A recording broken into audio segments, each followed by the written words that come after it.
বাংলাদেশের মানুষের বিশেষ করে দরিদ্র লেভেলের মানুষ যারা আছে বা আমাদের মতো যারা মধ্যবিত্ত তারা বিশ্বাস করে যে বিসিএস পরীক্ষায় কোনো দুর্নীতি হয় না এবং এই বিসিএস পরীক্ষার মাধ্যমে সৎভাবে চাকরিতে ঢোকা যায়।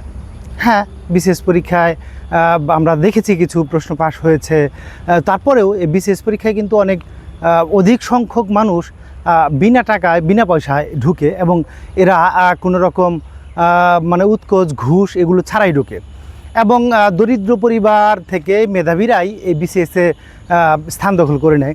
তবে এখানে আজকের আলোচ্য বিষয় ভিন্ন, সেটি হচ্ছে তার মানে এই যে যারা দরিদ্র পরিবার মেধাবী ছেলেপেলেরা আসছে এরা কি সৎ হয়ে থাকে খুব? এরা কি দুর্নীতি করে না? তো এই বিষয়েই আজকে মূলত একটু কথা বলবো।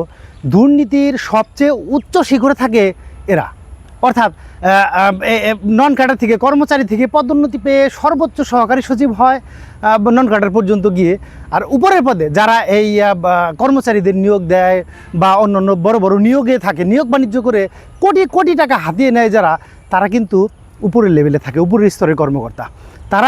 তারা দেখা যাচ্ছে যে মানে 100 টাকা 1000 টাকায় কোনো ঘুষ বা দুর্নীতি করে না, এরা কোটি টাকার দুর্নীতি করে।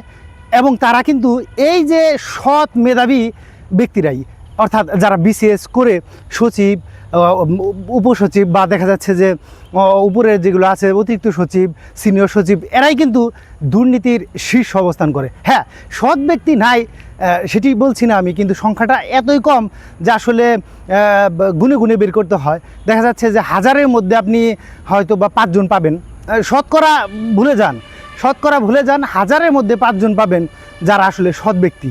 তবে তারা সৎ থাকলেও দেখা যাচ্ছে বাংলাদেশের যে এই যে দুর্নীতির আছে, জালিকার বাইরে থাকলে এরা দেখা যাচ্ছে আরও বিভিন্ন জায়গায় অপদস্থ হয় বা বিভিন্ন পদে থাকতে পারে না, বদলি সহ বিভিন্ন ধরনের শাস্তি তাদের জোটে। অর্থাৎ এই যে বড় বড় দুর্নীতি কারা করে? এই বড় বড় দুর্নীতি একেবারে সৎ পরিবার থেকে উঠে আসা, দেখা যাচ্ছে যে বিসিএস করে তারাই কিন্তু এই সমস্ত দুর্নীতিগুলো করে। অনেকে বলেন অমুক অফিসে, সরকারি অফিসে দেখা যাচ্ছে যে কেরানি পিয়ন এরাই ঘুষ খাচ্ছে। ওরে ভাই, এরা তো ঘুষ দিয়ে ঢুকছে সেই পদগুলোতে, তো এরা তো ঘুষ খাবেই ধরে নিন। তো একজনে 20 লাখ টাকা ঘুষ দিয়েছে, সে তো আরেকজন কর্মচারীকে ঘুষ দেয় নাই। ওই রকম ঊর্ধ্বতন কর্তৃপক্ষ যারা বিসিএস করে সচিব, অতিরিক্ত সচিব, এমপি মন্ত্রী পর্যন্ত টাকা যারা ডিস্ট্রিবিউট করছে, তাদেরকে ঘুষ দিয়ে ঢুকছে। ও ঘুষ দিয়ে চাকরিতে ঢুকেছে, ও তো ঘুষ খাবেই। তবে হ্যাঁ, ঘুষ যারা না দিয়ে ঢুকেছে তাদের ক্ষেত্রে ঘুষ খাওয়ার পরিমাণটা অনেক বেশি। সেটি কিন্তু আসলে এমনিতেই হয় না, এটি আসলে আমাদের দেশের পরিবেশটা এমন হয়েছে যেন ঘুষ ছাড়া চলাই যায় না।